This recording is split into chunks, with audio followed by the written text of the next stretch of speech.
My first project as a business analyst was a huge integration project that had lots of moving parts. This wasn't technically my first project whenever I joined the organization, because when I joined the organization, it was kind of like at the tail end of a project that was already going on. So I did a lot of participating in the deployment and whatnot, but I didn't really see it through from start to finish. This first project that I'm going to talk about in this video was my first project where I was the BA responsible for the requirements of that application from start to finish.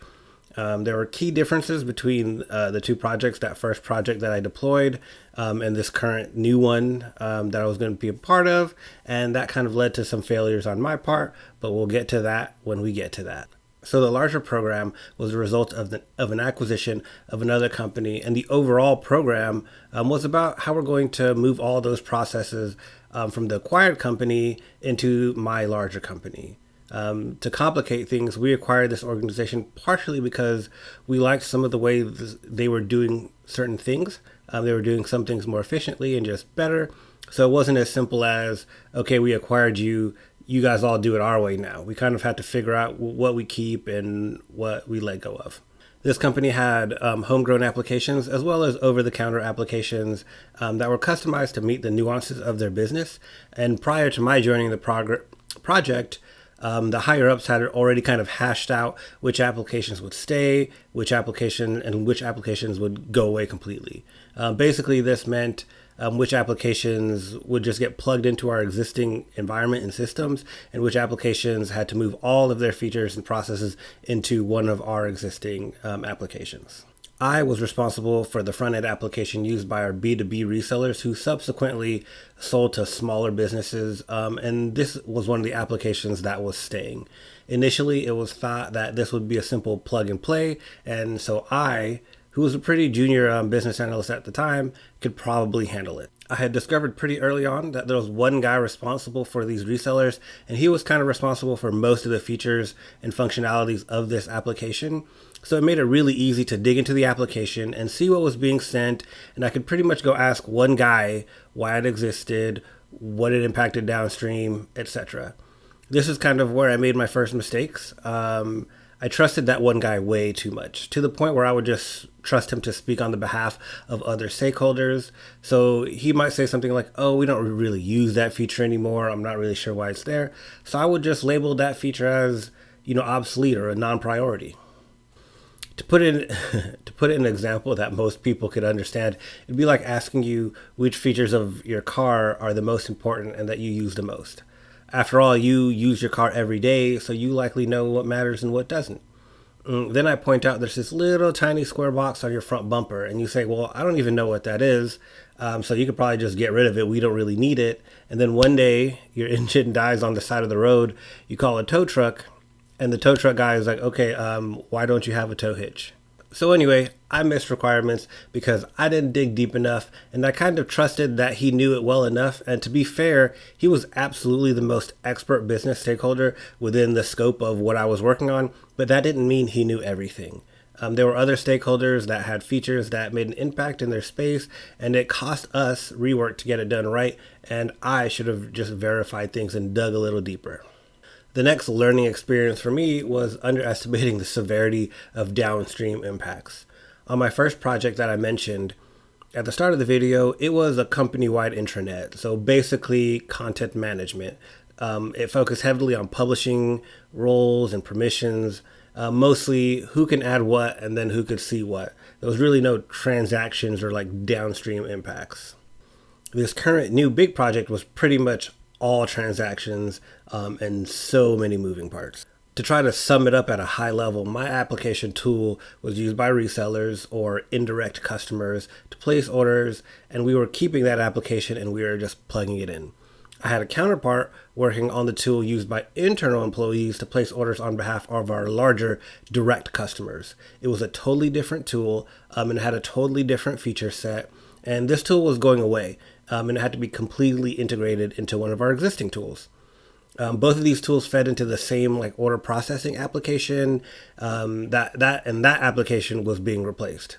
My counterpart BA was actually really experienced, and she guided me a lot, and I probably made far fewer mistakes because she was a part of our larger team. Anyway, that order processing tool was also going away, and it fed several other tools that manage services and ongoing maintenance for our customers. Some of those tools were also going away, and some of those tools were going to stick around and be plugged in as well. Basically, there was a ton of applications, and every application had their own project happening to decide how things will look in the new world. My application was directly integrated into the order processing system. The data was used by several other processes in different downstream systems. So while I was patting myself on the back because our two systems were looking good, data was flowing, downstream systems made changes that my application didn't account for, and therefore my application was actually not any longer good to go. Basically, what resulted was a huge nightmare. As the projects got further into development, more misses were discovered. It got so out of control that in order to better coordinate all the parties from all the different projects, including our higher level leadership, everybody had to move and work in one giant warehouse. Basically, one huge mega war room.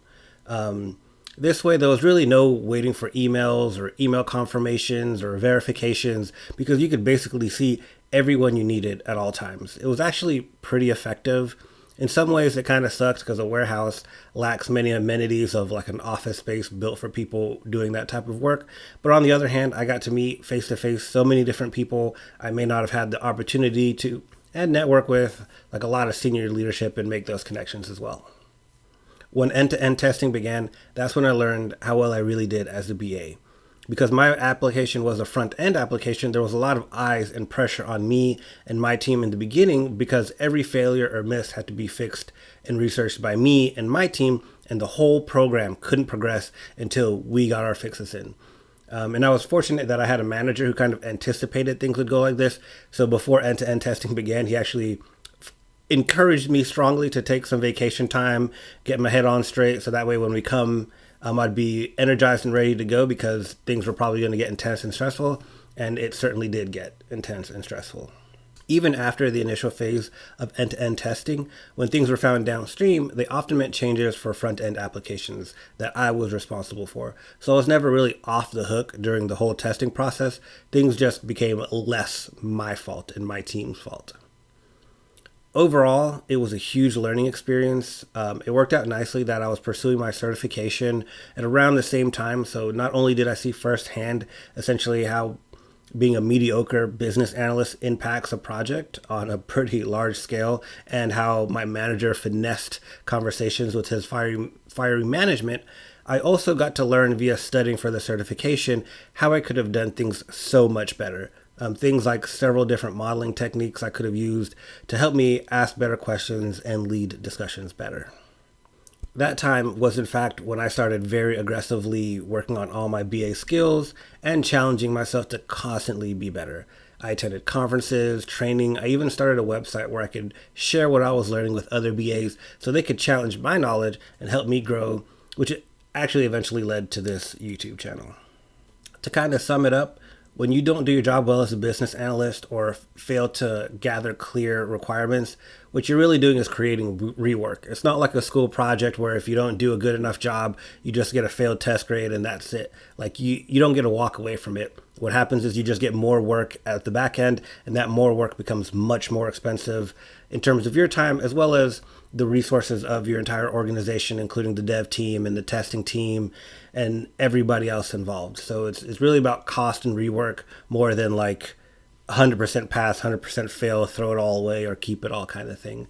And that was kind of it. If you have any additional questions, which I'm sure many of you will, because I didn't go into a ton of detail of every little aspect, ask them in the comments and I'll either answer you there, or if you have a question about anything else related to business analysis, you're welcome to ask them in the comments and I'll answer you there, or you could ask via one of the mechanisms in the description and I'll try to get back to you as quick as you can. And I might even make a whole new video to answer those questions, so subscribe to see those questions get answered.